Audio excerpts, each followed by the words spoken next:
Hi friends, I welcome you all to the Surgery 6 app. I'm Dr. Rajendran, a surgical gastroenterologist and national faculty for surgery. In this app, we are going to discuss the entire surgery in around 50 to 60 hours in an interactive way, more practical and more clinical way. Okay, so I'm going to start with the first chapter on general surgery. Okay, general surgery basics and recent advances in general surgery we are going to discuss now. Let me start my first heading on nutrition. Okay, so let us discuss on nutrition now. So nutrition, what does it mean? What do you mean by nutrition? Nutrition, I'm not going to discuss what you discuss in pediatrics. I'm going to discuss a nutrition which is going to deal with totally on surgical patients. Surgical patients nutrition we are going to discuss. Okay, so we are going to discuss nutrition of surgical patients. So in this, please understand, to discuss about nutrition, first of all, you should know how to assess the nutrition of the surgical patient. How to assess the nutrition of surgical patient. Number one, mid-arm circumference. Number two, by measuring the mid-arm circumference. Number two, by measuring triceps skin fold thickness. Triceps skin fold thickness, mid-arm circumference. Number three is on body mass index. By measuring body mass index. Number four, by measuring serum albumin level. By measuring serum albumin level. So this is a neat PG question. Which is the best method to assess the nutrition of surgical patient? Is by means of serum albumin. Please don't forget, the best method to assess the nutrition in a surgical patient is by measuring serum albumin level. Okay, that is the best method to assess the nutrition in a surgical patient. So please don't forget, there are many methods to assess the nutrition in a surgical patient, like mid-arm circumference, triceps skin fold thickness, body mass index, and serum albumin. And then this serum albumin is the best. Okay, and for neat PG, there is a new question which can be expected from New Bailey. So malnutrition universal screening tool is a new tool introduced now, which is based on BMI, weight loss, and acute disease effect. And acute disease effect is taken into account. So malnutrition universal screening tool is a new tool from 27th edition Bailey law based on body mass index, weight loss of the patient, and any acute disease effect is taken into account. This is a table from Bailey law which includes body mass index, weight loss in the last 3 to 6 months, and acute disease effect. So we'll be giving scores from 0, 1, 2, and based on the score we have the nutrition assessment. So please don't forget, malnutrition universal screening tool is an expected question for your exams. It's an expected question for your exams. Malnutrition universal screening tool. So now nutrition, when you come to nutrition, we have two modes of nutrition. What are they? What are the two modes of nutrition? One mode is by giving through GIT. We give the nutrition through GIT, known as enteral nutrition. Another is parenteral nutrition. There are two modes of nutrition, enteral and parenteral nutrition. So enteral is given through GIT, parenteral is given through your veins. Okay, parenteral is given through your veins. So enteral nutrition, please understand, enteral nutrition can be divided into sips of oral fluids. Sips we can take in the mouth. We are not taking into account what we eat. So this is taken as sips of fluids. Nasogastric feeding, nasojejunal feeding, peg tube, percutaneous endoscopy, gastrostomy tube, peg tube, feeding gastrostomy tube, feeding jejunostomy tube. See, these are the various modes of enteral nutrition. So sips of fluids can be given for a patient who can have some oral intake and they are conscious. We can give sips of oral fluids. We can put nasogastric tube, we can put nasojejunal tube, peg tube, feeding gastrostomy, or feeding jejunostomy can be done for the patients. And for parenteral nutrition, what are the methods of parenteral nutrition? All of you will be knowing very well, the parenteral nutrition can be given through peripheral veins. We can give it through peripheral veins. Through peripheral veins or through what? Peripheral veins, through central veins, and through peripherally inserted central catheter. There is a catheter which is going from peripheral to the central, known as peripherally inserted central catheter. So through peripheral veins, like through cubital veins or through wrist veins or through central veins or through peripherally inserted central catheter, PICC catheter. So the central catheter will go from periphery, somewhere from the periphery, the catheter will go inside and enter into the central vein. So the main advantage of PICC is patient can be casually doing his routine work. So there is no need of any difficulty or any assistant to put nutrition. He himself can put the nutrition. That is known as peripherally inserted central catheter, known as Hickman lines. Peripherally inserted central catheter, known as Hickman lines. So these are the methods of peripheral nutrition. So let us discuss about these nutritions one by one. So first point, what is the indication of giving a nutrition? Indication of giving a artificial nutrition is when the nutrition is needed for more than 7 days, we give artificial nutrition. When the nutrition is needed for more than 7 days, we give artificial nutrition. And let us first discuss the best nutrition among these is by enteral nutrition. So the best is by enteral nutrition. So what are the points in enteral nutrition? So in enteral nutrition, please remember, let me first start my discussion on the commonly done nutrition known as nasogastric feeding. So the first commonly done nutrition is nasogastric feeding. In nasogastric feeding, we use the commonly used tube known as rice tube. The rice tube is commonly used, which is routinely 110 to 130 centimeter length. In an adult, we have 110 to 130 centimeter tube, rice tube. So rice tube, it's a nasogastric tube. How to find the ideal length of rice tube for a patient? For example, ideal length of rice tube for a patient is utilized by what method is the question now? So ideal length for me, for example, if you're going to put a rice tube for me, what is ideal length? The length is calculated by taking a tape. Take a tape and measure from nose to ear, and from ear to zipisternum is an adult tube. That is known as what rule? For an adult, we use a tube nose to ear to zipisternum, known as next rule. And for pediatric, NEMO rule. What is NEMO rule? Nose to ear for babies, nose to ear, and from ear to midpoint between zipisternum and umbilicus. That is known as NEMO. Midpoint between zipisternum and umbilicus is used for pediatric age. Adult we use next rule, and for pediatric we use NEMO rule. And how to insert the rice tube? Repeat Ames question. Many times asked in Ames. How to insert the rice tube is by making the patient sit with a neck flexor like this. How you eat? We sit and eat like this. Same way, by sitting and neck flexor, we make the patient to swallow the rice tube. So by sitting and neck flexor. If you want more, any position which is asked in exam is in a Fowler position we can put a rice tube. So this is known as Fowler position. So the patient will be sitting in a Fowler's position. This is known as Fowler's position. Also is another position to put a rice tube. So after putting the rice tube, how can you confirm it is there in the stomach? Confirmation of the tip is in the stomach is by means of what methods? There are many methods. You all know in your house you will be using push a syringe and auscultate with the stethoscope in the epigastric region and you hear the air push sound. So that is one method by using bell of stethoscope. Number 2, by aspirating, we can see gastric juice or bile coming out by aspiration. Number 3, this is the best method. By means of what? What is the best method to confirm the tip is in the stomach? Not by X-ray. X-ray is not the best method. X-ray also is used, but the best method is to measure the pH of the aspirate by using a special litmus paper available. We have special litmus paper available, which will tell it is acidic. So by measuring the pH is the best method to know the tip is in the stomach. So please remember the tip is in the stomach is measured by identified by measuring the pH. So that this nasogastric tube is a commonly used tube for feeding. And if sometimes we cannot use nasogastric tube and we shift it to a nasovaginal tube. Can you tell me the indications? When you go from a nasogastric to nasovaginal tube. Nasogastric tube is an easy tube, even a staff nurse can put the tube. But nasovaginal tube needs interventional radiologist or whom? Interventional radiologist or a medical gastroenterologist is needed to insert a nasovaginal tube. Because to put a nasovaginal tube, we have to take the tube with the help of endoscopy and we have to keep the tube in the jejunum. Or we need a radiologist. We need a radiologist, interventional radiologist who can do this with the help of enteroclysis. So this is an invasive procedure therefore. So this is therefore an invasive procedure which needs some other specialist help. It's an invasive procedure to go and keep it in the jejunum. The point is when will you shift from a nasogastric tube which is an easy tube to a nasovaginal tube which is also known as what tube? Nasovaginal tube is also known as Fracas tube. The company name is Fracas. The tube name is Fracas tube. Nasovaginal tube is known as Fracas tube. So not asked in your exams, but for just for completion, I'm telling this is Fracas tube. NJ tube is known as Fracas tube. Okay, so Fracas tube is a nasovaginal tube used to feed in the following situations. Number one, if there is a duodenal fistula, please remember, if there is a duodenal fistula, we keep the tube distal to the fistula. And a patient with acute pancreatitis not tolerating NG tube, this is a repeat MCQ. Not tolerating NG tube. For acute pancreatitis, the best method of giving nutrition in a mild cases by means of NG tube. In acute pancreatitis, mild cases, we give nutrition by nasogastric tube only.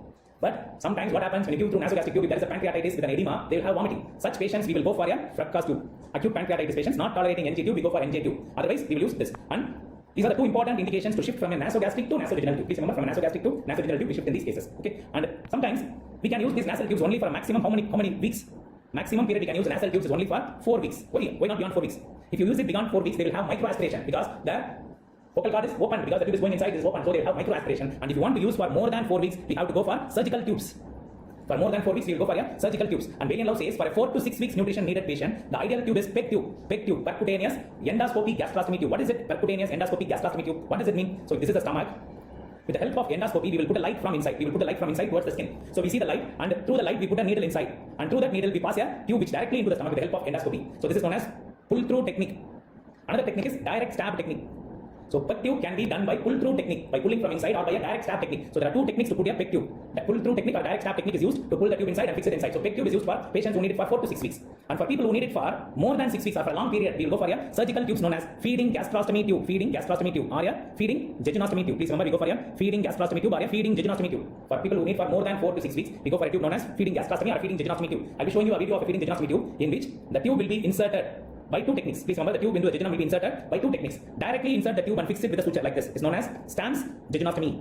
Directly, this is a bubble, we just enter it like this and fix it all around. That is known as direct technique. Another is Witzell technique. In Witzell technique, we make this tube run as a tunnel in the serosa. After that, it will enter the jejunum. Okay, it will run as a tunnel and then it will enter. Witzell is a tunnel technique. Please remember like that. Witzell is a tunnel technique. So stance and Witzell technique are the two methods of inserting a feeding jejunostomy. Stance technique and Witzell's technique. Stance and direct puncture is stance. Tunneling technique is Witzell. I will show you both the cases of both the pictures I will show you soon. So Witzell technique is usually followed by surgical gastroenterologists like us. We follow a tunnel technique, Witzell technique. And these are the methods of enteral nutrition. Now, complications. What are the complications of these enteral nutrition? I hope you understand and the speed is okay for you. So the types of nutritions are enteral and parenteral. Enteral nutrition is by means of nasogastric, nasovaginal, PEG tube, feeding gastrostomy, feeding jejunostomy. So feeding gastrostomy, feeding jejunostomy. Feeding jejunostomy, the major advantage of feeding jejunostomy is there is no aspiration. If you do feeding gastrostomy in a coma patient, they will aspirate the food particles in a coma stage. But if feeding jejunostomy is done, they won't aspirate. So feeding jejunostomy has a little better advantages in terms of aspiration. So the complications of giving this enteral nutrition, the most important and the first most common complication is tube-related complications. Tube related. You are very well know the tube can get blocked, tube can get displaced, and many times the feeding jejunostomy done patients will come to you that sir, please, the tube has come out like that. The tube related complications, tube displacement, occlusion, and malposition are the various tube related complications. And very important complication is they will develop osmotic diarrhea. Because we are not allowing the patient to chew and swallow, and digestion in the stomach is getting disturbed in case of feeding jejunostomy patients. So there is always osmotic diarrhea which can happen. Electrolyte imbalance can happen, but less compared with enteral nutrition, parenteral nutrition. Electrolyte imbalance can happen.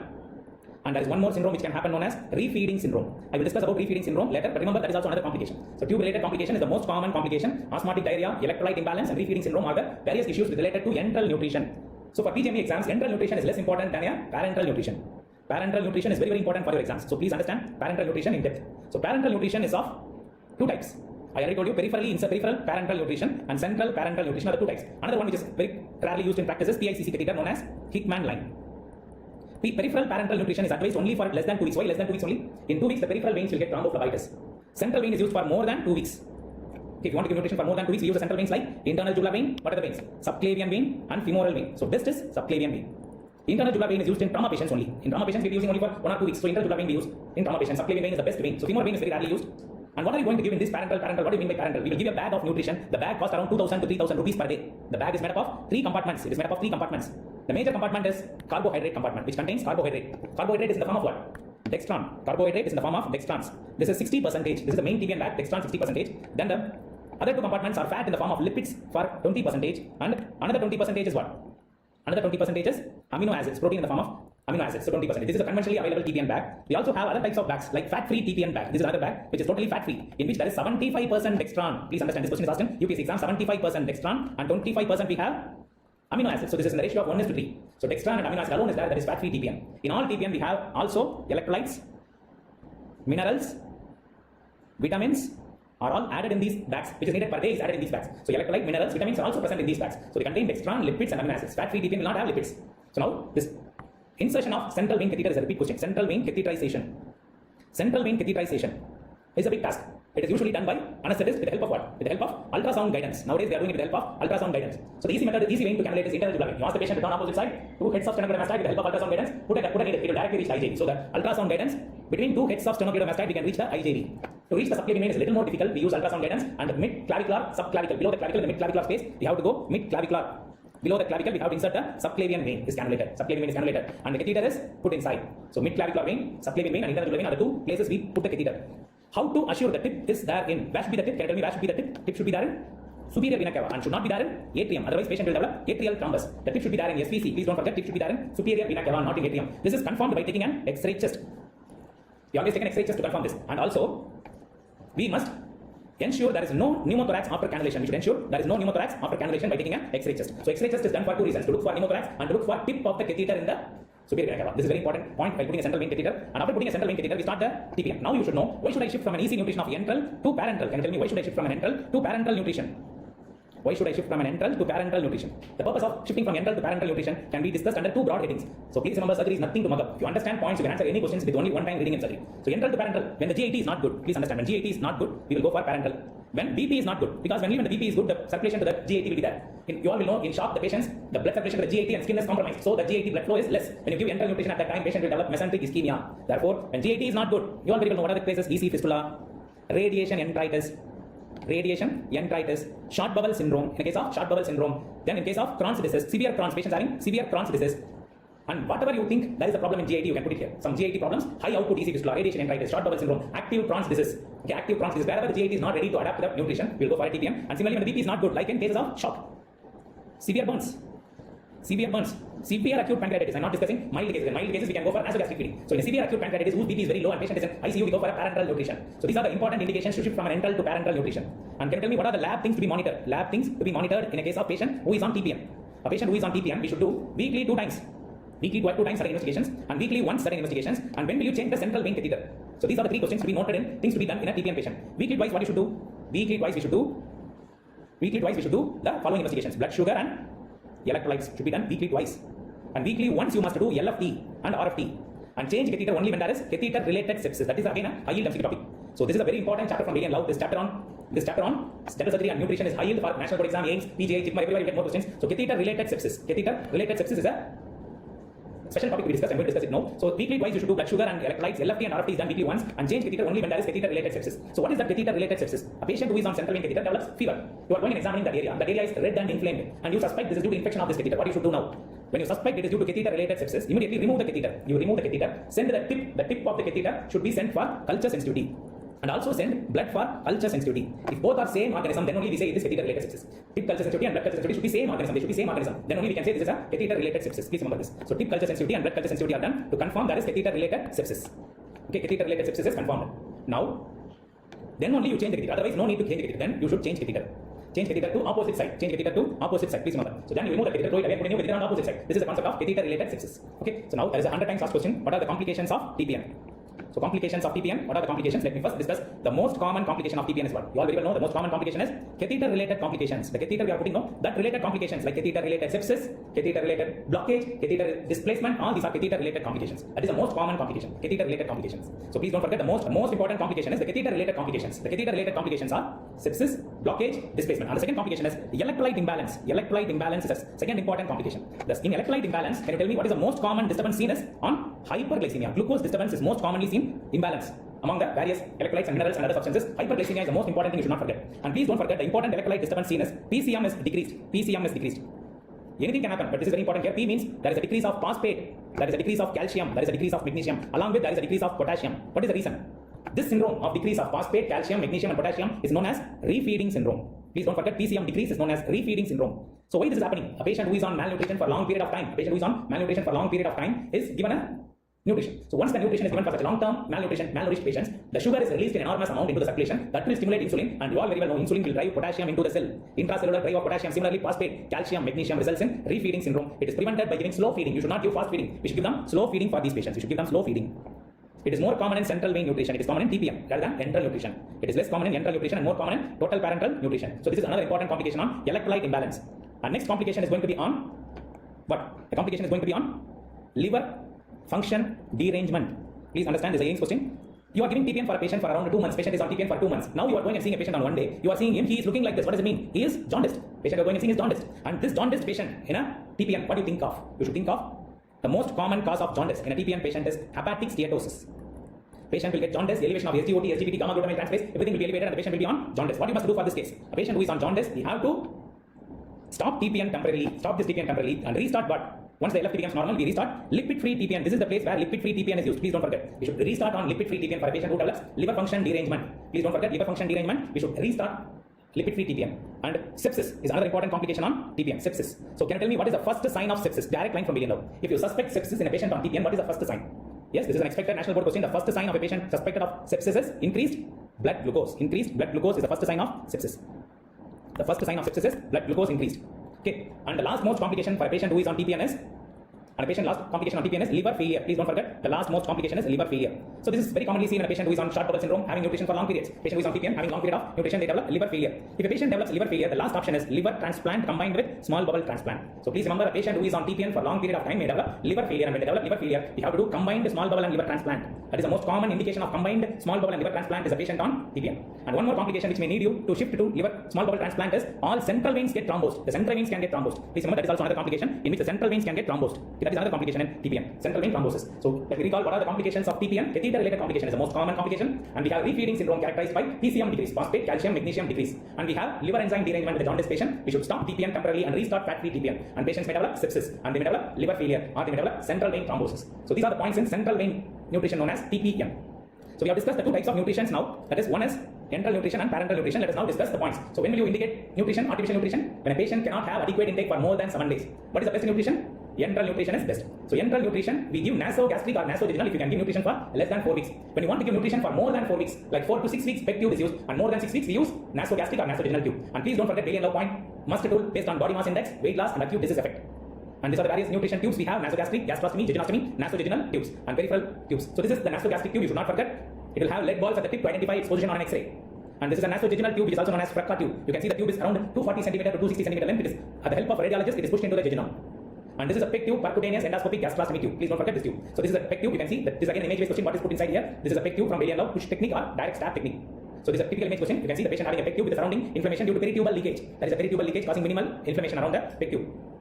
So you can see this is a video showing you how I am doing a tunnel technique. You can see the tube is inserted into the jejunum and I am making a tunnel. You can see the tunnel being made there. The tunnel is helping me to retain it for long period. This is known as tunnel type of jejunostomy. And in this, you can see the tube with the jejunum, Pitzel technique. You can see the bile coming out of the tube. We will use this tube for a feeding purpose. So this is Pitzel tunnel feeding jejunostomy. So this is a subclavian vein insertion, and this is a TPN bag. You all very well know it is made up of 3 compartments. The bigger compartment 60% is carbohydrate, and 20% is lipids, and 20% is amino acids. Okay. So this is how you mix the bag. You can ask, sir, what is this separate compartment? How to infuse? You can mix the bag by keeping it on a table and rolling it like this. So once you keep it on a table and roll it like this, the compartments will get mixed. So before infusing the TPN, we keep it on a table and roll it. The compartments will get broken and they will get mixed like this. Now you can see in this picture the compartments getting mixed. This is a TPN rolled out and compartment mixer, and then we will use it for infusion into the subclavian vein or the internal jugular vein. And please don't forget, this is a central vein catheter. This question is again an image-based question. You can be asked in exam. This is a typical central vein catheter. It is having 3 lumens. There is also 2 lumen and multi-lumen catheters available. We use each lumen for one purpose. For example, one lumen is used for infusing only antibiotic, one for fluid, and one will be used for measuring CBP. So multiple uses are there with these catheters. We should be very sterile while handling these central vein catheters. So this is a central vein catheter. Please don't forget. And you can see it also looks like a central vein catheter, but it is having a long tube. So long tube. This is peripherally inserted Hickman line. Peripherally inserted Hickman line. And you can see this, we have taken an X-ray after putting a central vein catheter, internal jugular vein catheter is put. Why should I take an X-ray? Can you tell me? To look for the tip in the SVC. It should not be there in this atrium. This is wrong. This is correct. So to look for the tip in the SVC, I will take a X-ray, and also to look for any pneumothorax on the side of insertion of the catheter, we take an X-ray. So we have discussed various complications. I already discussed electrolyte abnormalities and refeeding syndrome characterized by phosphate, calcium, and magnesium disturbance. And when to do nutrition, different nutritions, 4 to 6 weeks, Bailey says PEG tube, 4 weeks to months surgical tubes, and peripheral veins, giving parenteral nutrition is for less than 2 weeks peripheral veins, and for more than 2 weeks central veins. So this is a one slide enumerating everything what is there in variant. So less than 7 days, we can just give them simple nutrition by IV Ventran, like IV fluids like that. If the patient wants nutrition for 7 days to 28 days, we give nasogastric or nasovaginal. 4 weeks to less than 6 weeks, we use PEG tube. Okay, so these are the points you should not forget in parenteral and enteral nutrition. I hope you are clear with this parenteral and enteral nutrition. This is an important topic for your exams. Be thorough with this topic. Okay.